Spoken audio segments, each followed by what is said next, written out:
Mesdames, Messieurs, chers compatriotes, et toutes celles de ceux qui me font l'honneur de suivre les actions de SOS Cameroun Solidarity par ma voix, je vous dirai jamais assez merci pour ce que vous nous apportez au quotidien. Sans vous, nous ne sommes rien et nous ne serons jamais rien. C'est pour cela que je ne manque aucune occasion, ici comme ailleurs, pour vous renouveler nos remerciements. Merci à toutes, merci à tous. Je vais ici vous souhaiter bon début de semaine. Dieu a signé votre mandat, votre ordre de mission hier soir, ce matin, tout à l'heure, pour que certains parmi nous se réveillent pour échanger avec vous, vous et nous. D'autres ont fini leur parcours hier soir. Dieu les a rappelés à ses côtés. D'autres sont dans les hôpitaux. Nous prions pour eux qui retrouvent la santé. D'autres vont être enterrés dans les prochaines heures, prochaines minutes. Ils ont fini leur mission. Donc comprenons que nous sommes des privilégiés. Nous sommes honorés par celui qui nous a créés. C'est pour cela que nous devons nous battre pour préserver ce qui lui est cher. La créature humaine que nous sommes, vous et moi, dans cette société. Je voudrais donc vous souhaiter bonne semaine, beaucoup de courage, bonne santé, et que le combat soit pour un intérêt commun.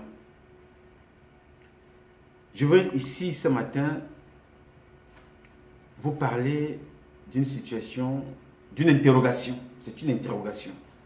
Je reviens sur le cas des religieux de mon pays d'obédience catholique. Et la question que je vais poser va permettre à chacun d'entre nous de se remettre en cause. Nous sommes des hommes et des femmes imparfaits. Mais chaque jour, nous avons pour mission de se remettre en cause et se poser la question de savoir qu'est-ce que j'ai fait de mal à autrui, à mon semblable, comment ne plus refaire la même chose. C'est tout simplement ça. Ici, personne ne juge personne. Personne ne condamne personne. Nous dénonçons, nous informons, nous sensibilisons, nous aidons à comprendre. Nous proposons aussi. Celui qui juge, c'est Dieu et tout seul. Allah, le grand architecte de l'univers, Zambe. God. C'est lui seul qui juge. Chacun à notre niveau doit se remettre en cause, doit se poser des questions, doit faire l'autocritique. Est-ce que ce que je fais est bien? Est-ce que ce que je fais est mauvais? Parmi les pécheurs de cette société, je suis le premier, le number one. Je dis donc à mes enfants, ne faites pas comme moi. Ne faites pas les erreurs que moi j'ai faites dans ma vie. C'est pour cela que nous parlons ici.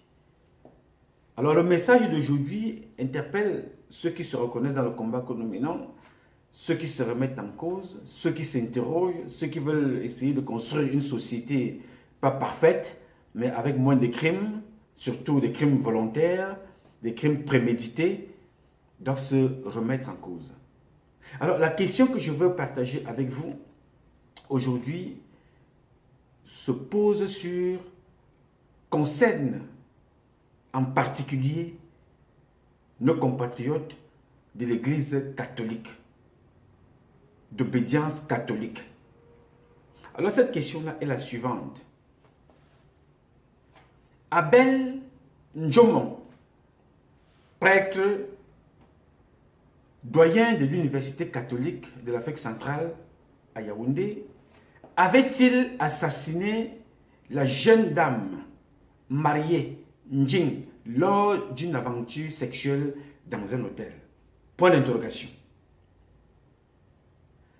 Abel Njomon, prêtre, doyen de l'Université catholique de l'Afrique centrale, avait-il assassiné la jeune mariée Madame Njing lors d'une aventure sexuelle dans un hôtel de la place?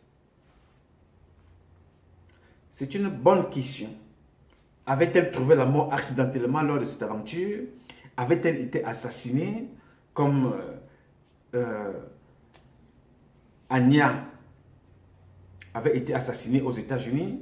Avait-elle été assassinée comme l'avait été aussi Jean-Marie Benoît Mbala avait été assassiné? Ce n'était pas lors d'une... En fait, on ne sait pas comment il a été assassiné, mais on sait qu'il avait été assassiné, jeté dans l'eau. Alors, la question se pose. Mais avant de continuer, je vais rendre ici hommage à l'un de nos compatriotes, Guy Parfait Songuin, qui nous a quittés dans des conditions que jusqu'à présent, personne ne connaît. Je veux avoir une pensée pour ses parents, une pensée pour toute sa famille. Je sais comment c'est difficile de perdre un être, un membre de sa famille, qu'il soit bébé, qu'il soit adolescent, adulte, vieillard. Je sais combien c'est difficile de gérer une telle situation. C'est une blessure incurable. Je sais combien c'est difficile de gérer, même quand on a perdu ne serait-ce qu'une grossesse. On a eu une fausse couche. Combien c'est difficile. Alors le cas de Guy Parfait Songuin est encore préoccupant parce que c'était un enfant extrêmement brillant qui disparaît comme ça, qui perd la vie dans des conditions que personne ne connaît jusqu'à présent. Je voudrais ici avoir une pensée profonde pour ses parents. J'y reviendrai un peu plus profondément dans les prochaines publications parce que j'avais un partenariat très sérieux avec ce compatriote. On a échangé beaucoup, on a beaucoup échangé des idées, on a travaillé ensemble à un certain moment. Donc, que son âme repose en paix, beaucoup de courage à sa famille et à ses parents. Seul Dieu connaît ce qui s'est passé. Nous n'avons que nos yeux aujourd'hui pour pleurer un brillant garçon qui nous a quittés comme ça, brutalement, dans des conditions que nous ignorons tous. Que son âme repose en paix. Mes condoléances à toute sa famille. Alors, je vais donc continuer avec vous dans la publication de ce jour. Une jeune Camerounaise mariée trouve la mort dans un hôtel lors d'une aventure sexuelle avec un doyen de l'université catholique d'Afrique centrale à Yaoundé. Le prêtre en question s'appelle Abel Ndjomon. Je vous ai, depuis la semaine dernière, depuis un moment maintenant, je le fais régulièrement, vous parle toujours de cette obédience catholique. Et les prêtres de cette organisation de mon pays, qui est l'une des organisations criminogènes dans mon pays, le Cameroun, vous n'avez pas l'idée. L'Église catholique du Cameroun est une organisation criminelle. Elle a deux choix. Elle a un choix parmi les deux, ou dissoudre et ne plus exister chez nous, ou se reformer. Parce que la guerre que nous allons engager, ce n'est pas celle qui se passe de l'autre côté, c'est la guerre pour valoriser nos valeurs traditionnelles, la guerre pour respecter les fidèles de cette obédience, et la guerre pour ramener dans les mémoires de ces gens-là, dans les cerveaux de ceux-là, que s'ils ont choisi d'être des prêtres, qu'ils respectent ce qu'ils viennent dire aux fidèles. S'ils ne peuvent pas le respecter, qu'ils rejoignent la vie normale des hommes normaux tous les jours. Le combat que nous avons commencé, nous allons le mener jusqu'à la fin. On ne va pas éradiquer l'homosexualité, les dépravations de mœurs dans l'Église catholique, mais nous allons les amener à respecter le Cameroun et le peuple camerounais. Ils iront faire ça en Italie, ils iront faire ça dans leur capitale, dans leur siège, mais au Cameroun, ça va prendre fin un jour. Je le dis comme ça, ce n'est pas de la blague, parce que je sais où ça va nous amener. Donc, j'ai pris l'habitude ici, avec beaucoup d'autres, de vous parler de Jean Mbarga, qui aime les femmes des gens, qui aime les femmes mariées, qui aime les femmes, alors qu'il est prêtre. Aimer les femmes, ce n'est pas ça notre problème. Mais c'est ce que vous-même vous dites dans votre église qui fait problème. Je vous ai parlé de Ndi Okala, qui protège et les violeurs, et les voleuses, et les prêtres qui côtoient les prostituées, et les prêtres qui violent des femmes. Et Ndi Okala connaît tout ce monde-là, et il est protégé. Je vous parle de tous ces gens-là tous les jours.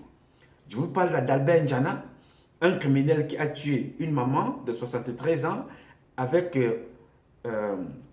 Ndongokpan. Tous les noms que je vous donne là, pour ceux qui se posent encore des questions, c'est les noms que nous avons des dossiers sortis du tribunal camerounais, d'autres condamnés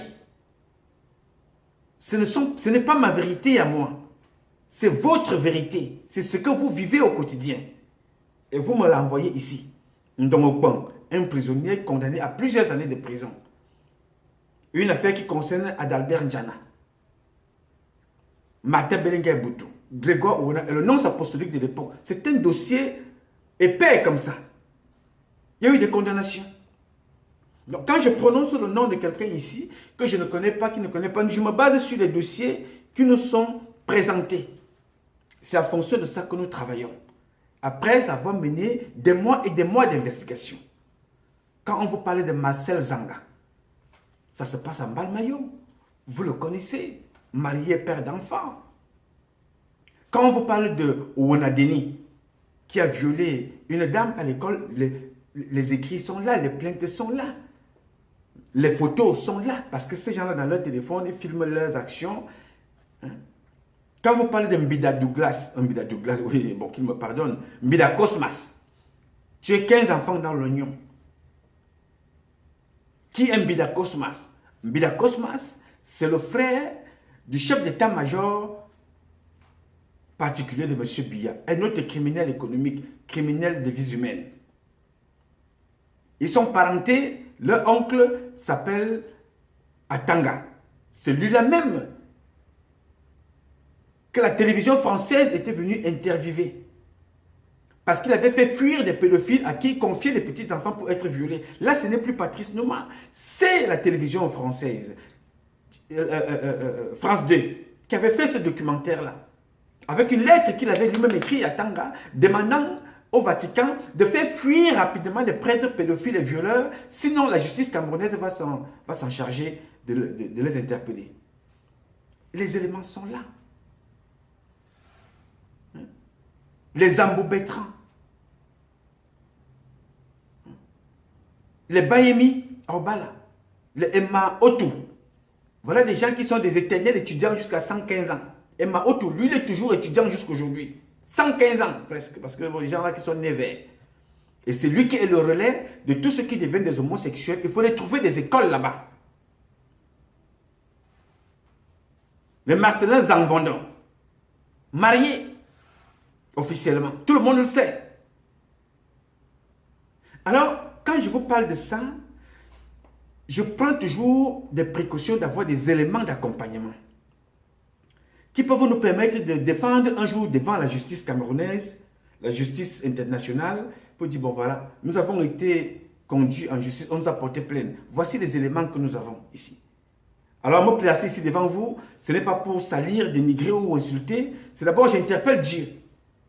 Que si ce que je dis ici n'est pas vrai, Ntizamba soit le premier à me sanctionner, à me dire, mon fils, là, ce n'est pas bon.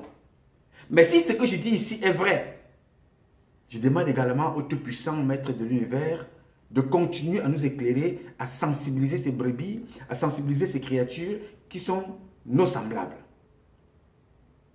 à éclairer les jeunes.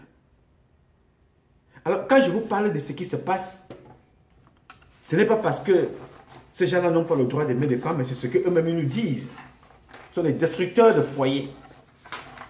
Donc, ce monsieur Abel, le voilà ici, il s'appelle Père Abel Njomon, doyen de l'université catholique, qui donnait aussi cours, je pense, politique ou économique ou whatever. On dit qu'il était strict dans son comportement. Un comportement exemplaire. Les audios, les écrits, tout ce qui nous est donné, c'est ce que ça dit. Il avait un comportement exemplaire. C'est un professeur de l'université catholique. Mais ce qui s'est passé avec lui, c'est un scandale qui est passé inaperçu. La mort subite ou crime organisé sur la personne de Mme Njing, l'assistante du vice-doyen avec laquelle ce monsieur entretenait une relation amoureuse. Elle était mariée, mais elle entretenait une relation avec ce monsieur, qui n'est plus à l'église catholique actuellement. Il est renvoyé, il a été à l'étranger. Et chaque fois que Je parle d'un prêtre qui a posé un acte comme ça et qui a été envoyé à l'étranger. Ça me rappelle toujours un autre colonel qui avait un jour kidnappé des petites filles adolescentes pour aller les violer à Kribi. Pendant des mois et des mois.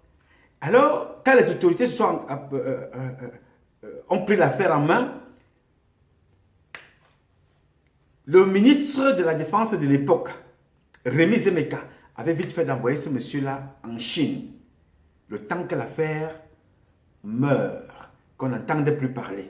Et quand on me fait comprendre que ce monsieur Abel Nchomon, a été envoyé ou en Australie ou dans un pays, entre-temps, depuis que l'affaire a eu lieu, le temps que ça meurt complètement, qu'on oublie Njing, qu'on oublie sa petite voiture rouge avec laquelle il roulait, qu'on oublie ses enfants et que sa famille, qu'on ne sache même plus ce qui s'est passé. Donc on l'a envoyé là-bas. Oui, entre-temps, une famille a perdu une fille brillante, intelligente, comme d'ailleurs les gens le disent dans les témoignages qui nous ont été envoyés.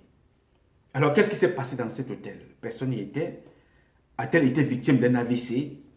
A-t-elle été assassinée? Parce que ces gens-là ont des crimes dans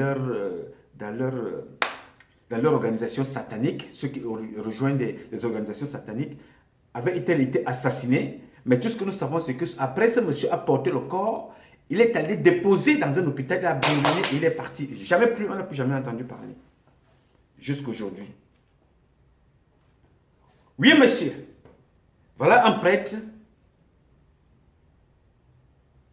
qui donne cours, qui est censé partager de bons comportements, promouvoir la parole de Dieu, est le premier lui-même à enfreindre cette parole de Dieu. Aller détruire, non seulement il détruit une famille, un couple, il détruit une famille, il détruit la vie d'une jeune fille, et qui laisse sa famille comme ça, elle meurt. On ne saura jamais la vérité. Mais lui, il peut continuer sa vie. Il peut continuer de vivre. Il n'y a pas de problème.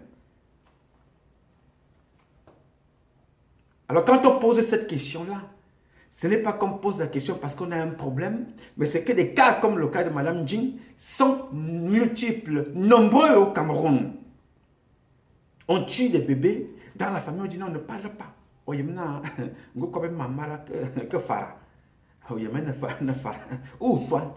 ne doit pas parler de ces choses-là comme ça ici à la maison, vraiment, la communauté, il ne faut pas parler de ça. Maintenant, on ne parle pas de ça. Comme d'ailleurs, il y a une compatriote qui m'a interpellé. Elle m'interpelle, très bonne démarche, mais elle ne me parle pas des victimes. Elle, son souci, c'est de ne pas offenser ceux-là qui posent cet acte-là. C'est une femme qui m'appelle.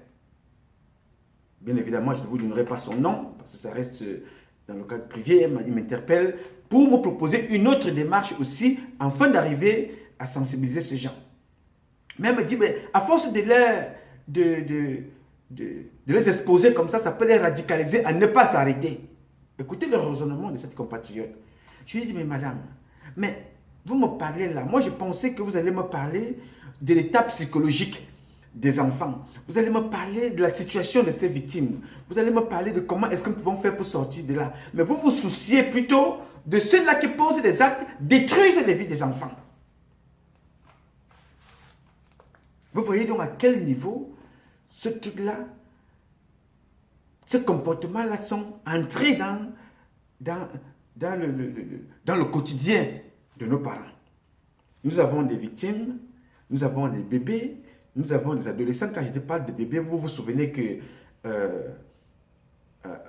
Evindi Annie Lydie, elle avait 3 ans quand elle avait été violée par un prêtre appelé Zé Ondouan Martin, a fait classer sans suite. Quand je vous parle, nous avons des bébés.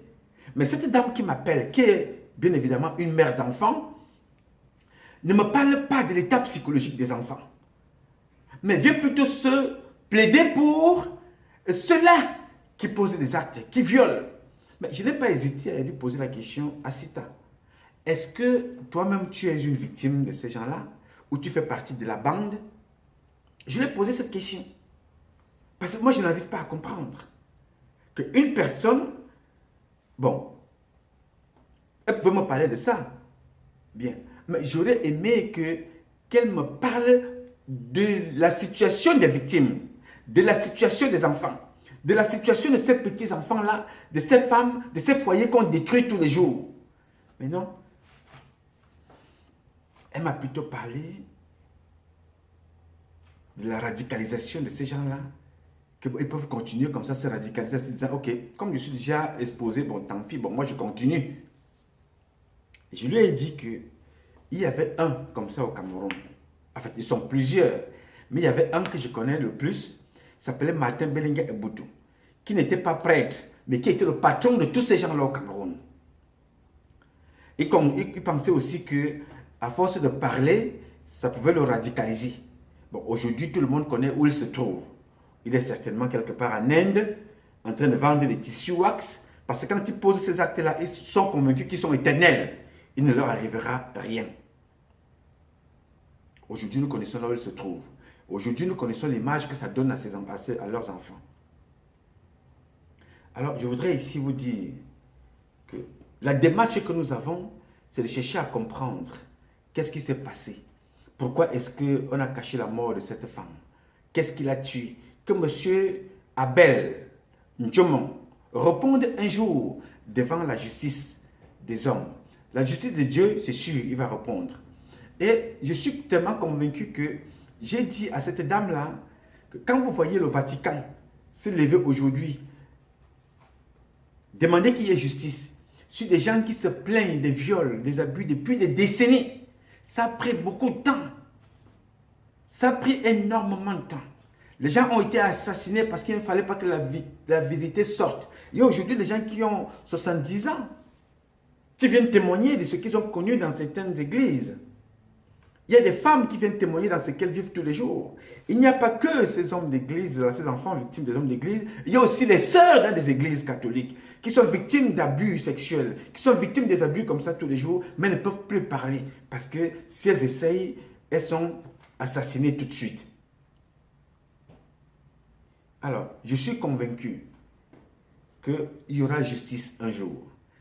Tout ce qui se passe au Cameroun, je vous demande seulement une seule chose. Vous, les victimes, si vous avez honte de porter plainte, écrivez, envoyez-nous. Et dites-nous de ne pas publier, de ne pas parler de ça. Nous allons garder, comme nous gardons. On ne parle pas de tout ici. Ce que vous nous dites de ne pas parler, on n'en parle pas. On garde. On archive. Parce qu'un jour, ça sera utile.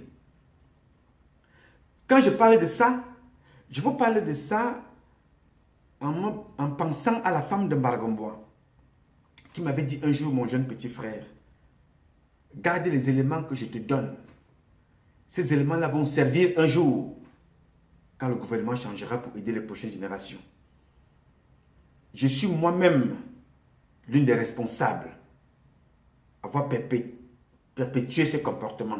Je m'en veux, mon jeune petit frère. Mais après moi, utilise ce que je te donne là pour sensibiliser les autres. Et cette femme-là, j'ai tellement beaucoup de respect pour elle, qu'elle-même, elle était parmi des personnes que quand j'ai dénoncé ces choses ici, elle m'insultait tellement dans son cœur, elle se disait que qu'est-ce que ce gars-là vient chercher dans ma vie? Jusqu'au jour où elle-même, elle a été victime de ses propres actions avec son mari qui l'a finalement assassiné. Je sais que vous êtes nombreuses comme ça chez vous. Parfois, vous vous posez la question, de quoi se mêle-t-il? Qui est ce garçon? À soirée, il parle parce qu'il est aux États-Unis. Non, s'il vous plaît. Je vous dis tous les jours, je serai comptable de ce que je dis ici. Je serai responsable devant la justice camerounaise un jour et devant la justice de Dieu. Gardez tout ce que je dis. Téléchargez ces vidéos et gardez-les. Imprimez mes écrits et gardez. Demain, vous allez me les opposer au tribunal. Nous ne sommes pas appelés à mourir aux États-Unis. Nous irons mourir chez nous. Nous allons être face à la réalité. Si j'étais au Cameroun, certains se disent, non, il parle comme ça. Il y a l'un d'eux qui a dit, non, il parle comme ça parce qu'il est aux États-Unis. Vous avez mon adresse. Étant aux États-Unis, je suis allé au tribunal avec Martin Bellinga Eboutou. Il a perdu le procès. Pas un, pas deux, pas trois, mais 9 procès. 9. Comme ça. 9. Ce n'est pas parce qu'on est ici que la justice ici là, est très sévère. Ça peut me coûter beaucoup d'argent de diffamer quelqu'un, de dire, de faire des déclarations mensongères, de faire de la diffamation, de mentir sur les gens. Ça vous traduit en prison, ça fait des amendes lourdes. Alors, je vous dis, ce que nous sommes en train de dire ici, c'est pour l'intérêt de ces enfants-là. C'est pour l'intérêt de l'Église catholique. C'est pour l'intérêt de ces prêtres qui sont encore des prêtres normaux, qui décident de mener leur vie de prêtre normalement. Il faut dire que ces prêtres-là sont normaux. Il faut leur dire que voilà, on doit dénoncer ceux qui ne sont pas normaux dans cette obédience. Alors, je tenais à vous le rappeler ici. On ne dit pas les choses ici parce qu'on est caché quelque part. Je vous donne mon adresse. Je vous donne mes informations. Et je vous ai dit, rien ne peut me départir, rien ne peut m'éloigner. La première femme que j'ai épousée dans ma vie, elle s'appelle la nation camerounaise. Avec tout ce qu'elle comporte comme enfant. Il y a mes soeurs, il y a mes frères, il y a mes mamans, c'est-à-dire tout ça. C'est-à-dire que pour moi, ça fait partie de mon sang, de ma vie. Je ne peux pas faire autrement, le Cameroun. Une femme qui va rejoindre ma vie un jour, qu'elle sache qu'elle viendra en deuxième noce. Après le Cameroun. Si elle veut se joindre à moi pour le Cameroun, pour l'amour que nous avons pour notre pays, tant mieux. Si elle ne peut pas vraiment... Mon grand-père disait toujours, mon fiston, tu es né, tu as trouvé les femmes. Tu vas grandir, il y aura toujours les femmes. Tu vas vieillir, il y aura toujours les femmes. Et tu vas mourir, il y aura toujours les femmes. Donc si je n'ai pas une aujourd'hui, je l'aurai peut-être quand j'aurai 115 ans. Mais pour le moment, celle que j'ai dans ma vie, c'est la nation camerounaise. Et je me battrai pour elle, pour tous ses enfants. Aussi longtemps que Dieu me donnera la force. Pourtant, je suis un garçon imparfait. Et dans l'armée, on m'appelle l'éclaireur, voltigeur. C'est-à-dire, je suis devant. Tout ce qu'il y a comme coup, je prends. Pour attirer ton attention, ne passe pas ici parce que j'ai déjà pris un coup. Il y a un arbre qui est tombé sur la route. Il y a un mamba vert. Il y a une eau. Il y a une fosse. Il y a une mine. Il y a un piège. Ne passe pas par là. Si j'explose, c'est pour protéger 10 qui sont derrière moi. Donc j'ai choisi ce combat, pas parce que quelqu'un me l'a imposé, non. Je me suis levé, j'ai observé la société. J'ai dit, je vis dans cette société des hommes et des femmes. Donc nous avons tout pour partager les uns avec les autres. Pourquoi est-ce que je devrais faire de mon semblable mon ennemi au point de le tuer, de détruire sa vie, de détruire celle de ses enfants? Des gens qui vont kidnapper des enfants, violent. Kidnappent des femmes, violent. Violent des garçons, violent des femmes. Vous êtes des hommes, monsieur le prêtre. Levez votre soutane. Vous dites, voilà, moi j'ai envie de vivre ma vie de chrétien normal avec une femme. C'est devenu aujourd'hui un appât. Les gens prennent les pièces d'argent qu'on leur donne pour donner ça aux femmes qui vivent déjà très très mal. Le véritable concurrent aujourd'hui des hommes mariés, c'est le prêtre qui vient à la maison. C'est le prêtre qui vient chez vous, qui vient prier pour vous. Au lieu de venir prier pour vous, il finira par partir avec votre femme, partira avec votre fille, prendra votre fils, il ira le sodomiser. Finalement, on fera confiance à qui dans cette société? On ne peut pas faire confiance au gouvernement, policiers, gendarmes, militaires. La plupart d'entre eux sont devenus des criminels, des homosexuels, des bandits. On se dit, il faut se confier à la justice. Dans la justice, il y a des voleurs, des détourneurs de fonds. J'y reviendrai avec le greffier d'un Bouddha qui a volé l'argent, il est parti. Nous y reviendrons dans la prochaine publication. Nous allons là-bas, on se dit, voilà, on va voir des magistrats. C'est là-bas la corruption. Les innocents vont en prison. Si tu n'as pas l'argent, tu meurs là-bas. Les tueurs sont dehors. On va se réfugier au niveau des prêtres. On dit, ok, ce sont les hommes d'église. On arrive là-bas. C'est même là alors que vous trouvez le toutouli. C'est-à-dire, eux, ils sont prêts. La soutane, sans caleçon, avec des couilles qui pendent, ils sodomisent, ils violent à tout va. Et vous allez comprendre ce que je vous dis là, dans la publication qui va suivre ça. Comment est-ce que ces prédateurs sexuels se préparent pour se protéger entre eux. Oui, monsieur. Dans un forum, il faut lire leurs échanges. C'est hallucinant, ces gens. Je vais vous en parler dans la deuxième partie, la partie qui suit cette publication. Ces prédateurs sexuels, des prêtres, qui se mettent en bande rangée, en bande organisée, pour s'auto-protéger des viols, des crimes qu'ils commettent. Vous allez comprendre ça. Vous croyez que nous, on va se taire? Non. Écoutez, Satan, bien qu'il soit une créature de Dieu, n'a jamais gagné devant Dieu. Et il ne gagnera jamais devant les créatures de Dieu. Jamais de la vie.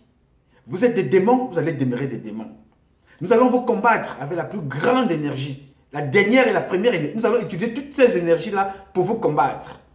Vous n'allez pas détruire la société. Spirituellement, religieusement, vous n'allez pas la détruire. Nous allons nous battre, chacun avec ses moyens, pour donner l'honneur à ces femmes-là qui ont décidé d'aller dans les églises. Ils ont choisi l'église catholique pour les réguler leur foi. Arriver là-bas, au lieu d'aller se débarrasser de leurs péchés, vont encore en commettre d'autres. Non seulement eux-mêmes commettent, sont induits en erreur, portent encore les péchés du prêtre, de l'évêque, de l'archevêque, et tout ce monde-là part avec ça chez eux à la maison. Vous comprenez que vous ramassez parfois des femmes comme ça, rien ne marche à la maison. Une femme qui est là, elle va donner les fesses à l'église, elle est maudite, elle devient une prostituée. Comme ça. Elle respecte plus le pasteur. Le pasteur dit couche-toi, couche-toi. J'ai vu des autres devenir organiser des églises de bière. J'ai vu des femmes aller tailler des pipes à l'église. Ce que tu n'arrives même pas à faire avec ton mari, mais c'est à l'église que tu vas faire. Tu respectes plus le pasteur que ton mari à la maison. Tu respectes plus le prêtre que ton mari, mais qui ne te dit pas seulement les choses qu'il faut te dire dans cette église-là, dans ta religion, dans ta foi, mais des choses qui n'ont absolument rien à voir avec ce pourquoi tu t'es rendu là-bas. Et quand tu arrives là-bas, tu commences à manquer le respect à ton mari. Vous allez dans des veillées, vous passez des jours et des jours dans des veillées, vous laissez les enfants à la maison avec votre mari. Le mari est à la maison, mais c'est le prêtre ou le pasteur qui est servi. Fin de compte, vous allez mourir dans des églises comme la jeune Njing est allée, elle est morte comme ça, là, assassinée par cet individu que nous allons suivre. Ce monsieur-là, Abel, là. Nous allons porter une plainte. Elle ne servira à rien pour le moment, mais elle restera là dans les archives en attendant que justice soit faite au Cameroun et que Dieu rappelle ces créatures qui sont au gouvernement. Toutes ces plaintes-là connaîtront justice un jour. La mort de Madame Njing, comme la mort de toutes celles et ceux qui sont assassinés par cette organisation criminelle, ne restera pas impunie. Justice sera faite pour nos compatriotes. Je voudrais donc partager avec vous et que chacun réponde à cette question et que chacun se remette en cause. Je vous aime. I love you. Suivons à la deuxième partie. Que Dieu vous bénisse.